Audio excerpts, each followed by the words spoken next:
Hello and welcome to Coffee and Conversation on BTCN.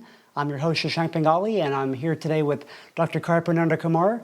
He's a professor and the area head for IT at the Jain School of Global Management here in Singapore. Dr. Kumar, thanks very much for being with us today. My pleasure. So we're going to talk a bit about digital transformation. So just define for us what is digital transformation and how successful are we at transforming? Well, digital transformation is all about integrating digital technologies into all aspects of business and how we deliver value to customers. When you look at the various reports of digital transformation across the world, we find that less than 30% of the organizations actually report success in digital transformation. So that's very alarming.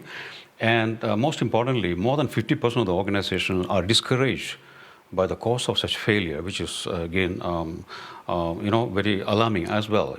So sustaining digital transformation is going to be a challenge unless we actually address some of these issues.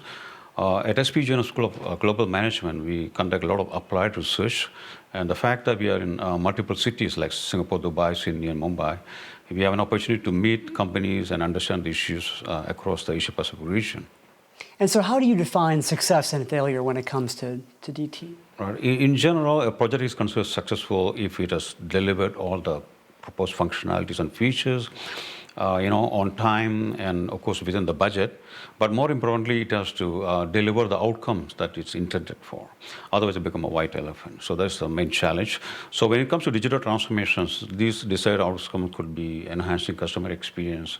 It could be revenue targets. It could be growth in terms of new customers.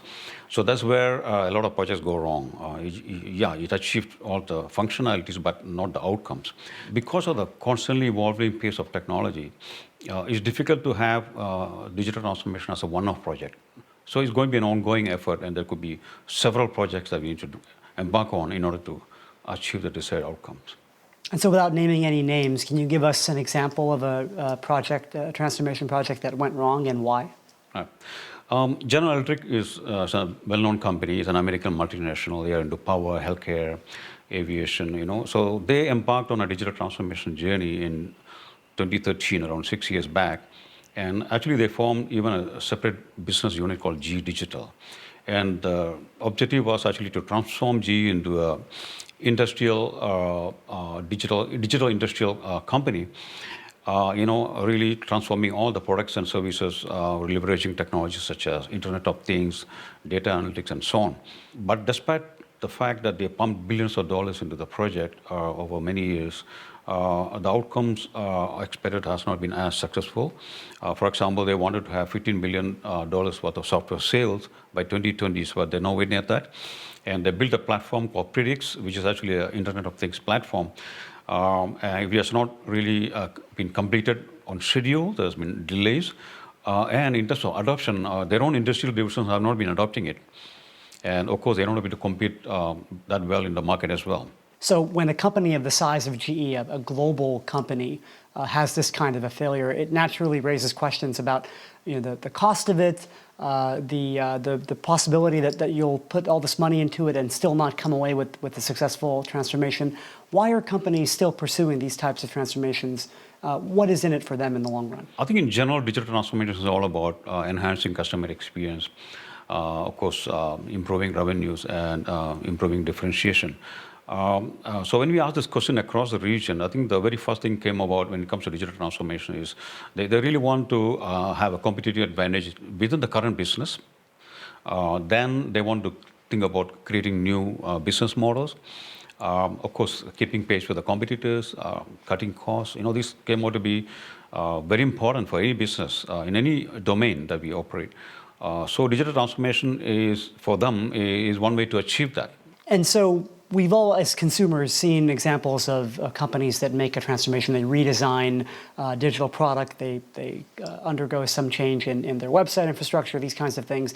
These are probably cosmetic type solutions as opposed to the wholesale transformation you're talking about. So can you describe the difference between kind of this lipstick on a pig type approach versus the more detailed, thorough transformation you're talking about? What are some ways in which they're different? Because there's a tremendous pressure on the leaders to, go on to do digital transformation, they look for quick and easy solutions. So that's the unfortunate thing. So this would mean they would probably build a fancy website or mobile application, or it could be subscribing to a digital product or service, which has a very short-term effect. So digital transformation require organization-wide changes. Really rethink the whole customer journey, reimagining the business process across the divisions, and have the courage to actually, change the legacy processes, legacy applications. Probably they spend a lot of money building it, but it's time to relook at the whole thing. So unless we are willing to put in that much of effort, it's very unlikely you can realize the benefits of digital transformation. So here in the region, here in Southeast Asia, what's an example, in your view, of a successful transformation? Well, the DBS Bank of Singapore has been highlighted, and they have been recently even got an award for the best digital bank of the world. So I think that is an example of a bank putting a lot of effort on digital transformation and organization. And when I look at digital DBS Bank, I think what I see as different from other digital transformation projects is that they're very serious about it. It's not talking about a cosmetic effort or putting on a digital lipstick, but actually digitizing the core applications and also embarking on a customer-centric transformation project. And as I mentioned earlier, also embarking on a serious effort to change the culture of the organization to become more like a startup, for example. All right, so this would mean they need to invest in skills like behavioral science.